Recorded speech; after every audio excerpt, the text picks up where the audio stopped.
क्या आपको मालूम है 73% ख़वातीन किसी न किसी सूरत में ऑनलाइन हरासगी का सामना कर चुकी हैं।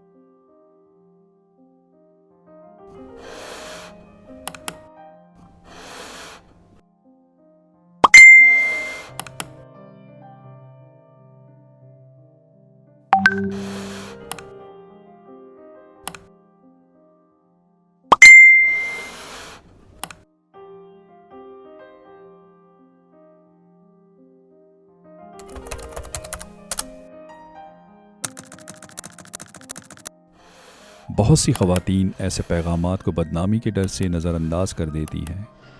आपकी खामोशी हरासा करने वालों को और भी हिम्मत देती है।